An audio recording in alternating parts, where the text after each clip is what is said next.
Hello, hai, Assalamualaikum dan salam sejahtera. Okay, bertemu lagi dalam seri perbincangan untuk exam pegawai siasatan grade P41. Kalau video yang lepas saya sudah menerangkan mengenai apa yang anda perlu tahu dan apa yang anda perlu baca mengenai section A, peperiksaan pegawai siasatan grade P41. Dan pada kali ini saya akan sambung perbincangan kita dan saya akan sentuh mengenai section B pula. Okey. Alright, sebelum saya teruskan, nama saya Begat Syafrizul, saya daripada channel Empire Kejaya. Anda boleh klik butang subscribe dan butang loceng yang ada di bawah video ini untuk dapatkan notification setiap kali kita keluarkan video yang terbaru.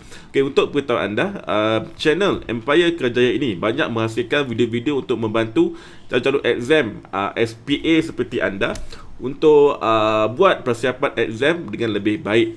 Di samping itu, kita juga ada mengeluarkan video-video untuk membantu anda untuk mencari kerja dari segi pemilihan kerja, penulisan resume, cara nak hadiri interview dan sebagainya. Okey, so pastikan anda klik butang subscribe dan butang loceng yang ada di bawah video ini untuk tidak terlepas setiap kali kita keluarkan video yang terbaru. Okey, boleh Button tu percuma saja. So pastikan anda klik sebelum anda teruskan menonton video ini. Okey, alright.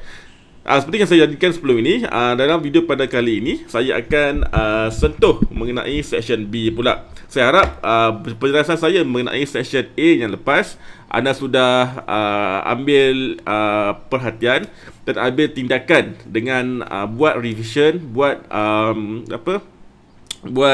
ulang kaji, buat latihan supaya skill matematik anda tu kembali baik seperti dulu. Mungkin saya faham, mungkin ramai yang sudah lama tinggalkan matematik kan. Last dulu guna semasa sekolah ataupun semasa universiti. So dah lama tak gunakan kan. So anda perlu brush semula, anda perlu gilap semula anda punya kemahiran dalam matematik itu. Okay, alright. Saya tak nak buang masa. So jom kita teruskan mengenai section B, peperiksaan pegawai siasatan grade P41. Okey. Sebelum saya teruskan mengenai detail mengenai section B, saya nak explain sedikit mengenai format exam sebab saya mesti lagi dapat beberapa email dan juga beberapa WhatsApp. Okey, yang ramai lagi yang masih lagi kurang faham ataupun blur berkaitan dengan format exam. Okey, untuk anda, exam ini akan diadakan pada 29 September ini pada jam 2 petang hingga 3 petang. Dia akan ada dua section, iaitu section A, daya menyelesaikan masalah, di mana anda ada 20 minit untuk menjawab 20 soalan, dan juga section B, anda ada 20 minit untuk menjawab 20 soalan. Okey, kedua-dua section ini adalah dalam bentuk objektif. So anda tak perlu nak hantar jalan pengiraan maupun nak hantar huraian dan sebagainya. Anda perlu tanda A, B, C atau D sahaja. Okay, jelas Okay, saya harapkan anda tonton video ini, video section B ini sampai habis.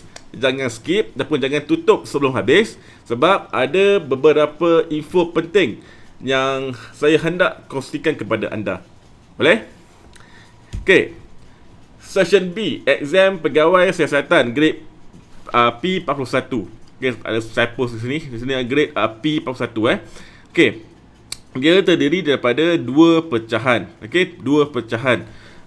Kalau anda mesti ingat, dalam section A yang lepas, dalam section A dia ada 4 pecahan kan. So dalam section B ini dia ada 2 pecahan. So daripada 20 soalan ini, dia terpecah kepada 2 pecahan ataupun 2 bahagian.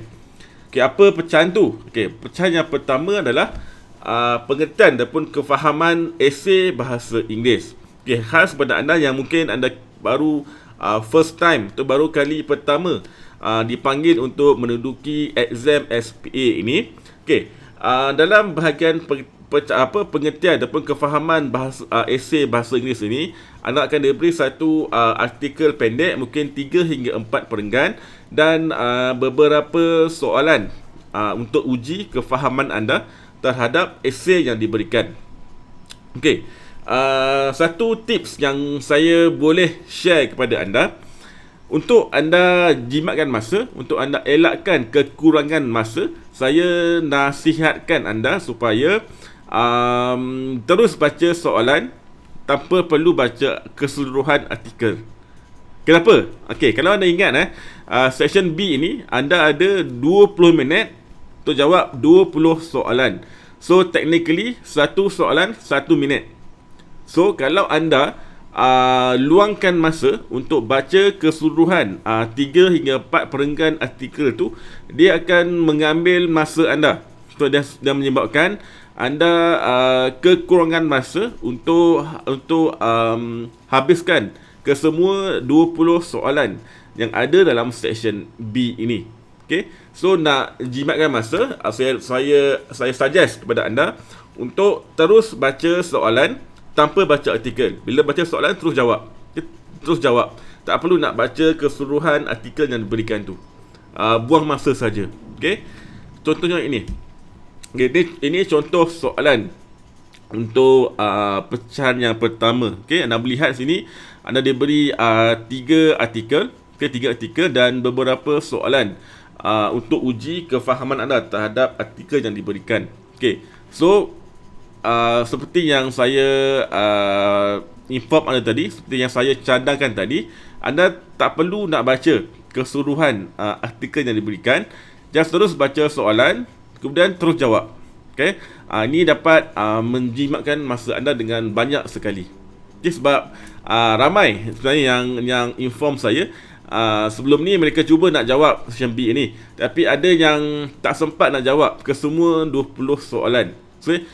So bila saya tanya kenapa, mereka cakap mereka spend masa untuk baca keseluruhan artikel yang diberikan. Ini menyebabkan mereka ni kekurangan masa untuk habiskan soalan 20 soalan tu. Okey? Boleh So baca terus soalan dan kemudian terus jawab. Tak perlu nak baca keseluruhan artikel yang diberikan. Okey. Seterusnya, okey, tata bahasa. Okey, pecahan kedua adalah tata bahasa Inggeris ataupun grammar. Okey, ada antara perkara yang diuji adalah noun, pronoun, adjektif, verb dan sebagainya. So ini adalah basic grammar. So anda perlu mahirlah. So saya yakin ramai daripada anda, ataupun majoriti daripada anda tidak akan hadapi masalah untuk jawab soalan grammar ini. Tetapi ada tapinya. Tetapi anda perlu hati-hati, bila anda baca pilihan jawapan yang diberikan. Sebab pilihan jawapan yang diberikan itu adalah hampir sama. So pastikan anda anda baca berulang kali pilihan jawapan tu dan pilih yang terhampir ataupun yang terdekat dengan soalan ataupun dengan jawapan yang diberikan tu. So ini kan membantu anda untuk jimatkan masa ataupun membantu anda untuk jawab dengan lebih baik lah, kan? Sebab antara perangkap yang ada dalam section B ini adalah dari segi pilihan jawapan. Pilihan jawapan tu adalah hampir sama. Kalau anda kurang mahir ataupun anda jarang menggunakan bahasa Inggeris tu, ini akan menyebabkan anda tersalah pilih ataupun anda pilih jawapan yang salah. Sebab dia pilihan tu memang hampir sama. Kalau sekali imbas baca, semua betul. Semua A, B, C dan D tu betul. So anda perlu pilih yang terbaik dan terhampir dengan soalan yang diberikan tu. Okay, jelas Saya anda faham saya punya penjelasan mengenai grammar ni. Anda perlu hati-hati ketika pilih jawapan yang anda hendak pilih tu.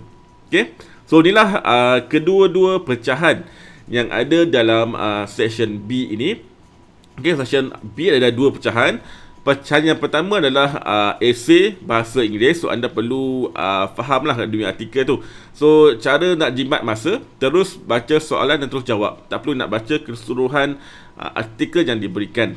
Okey, kemudian pecahan yang kedua pula adalah dari segi tata bahasa ataupun grammar bahasa Inggeris.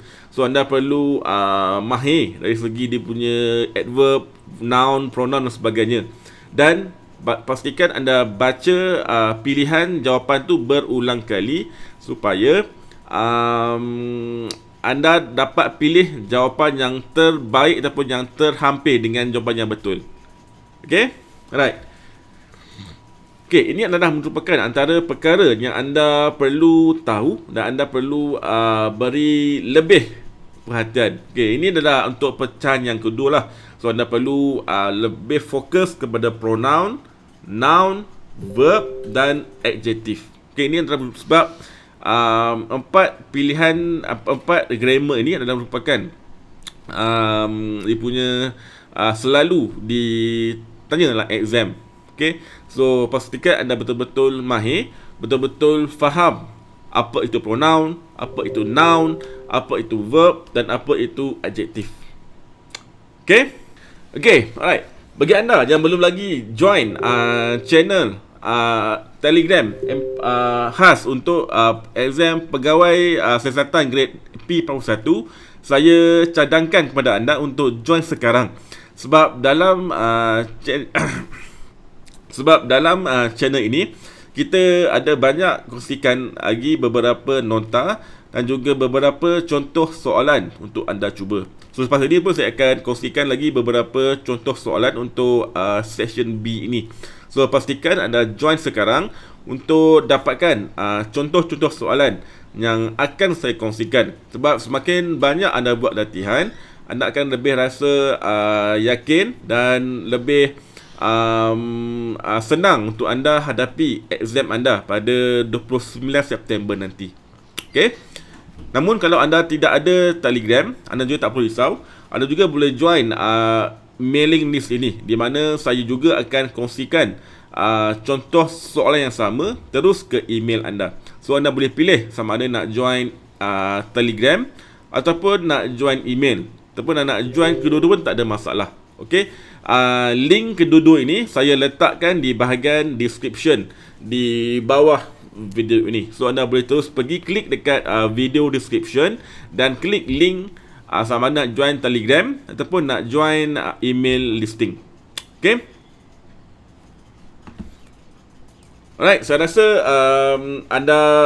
saya anda faham saya punya explanation mengenai session B ini. Namun kalau anda masih kurang faham, anda boleh terus tanya di ruangan komen. InsyaAllah nanti saya akan menjawab semua soalan anda seberapa pantas yang boleh. Alright, kita jumpa lagi dalam video akan datang. Anda memang terbaik. Assalamualaikum.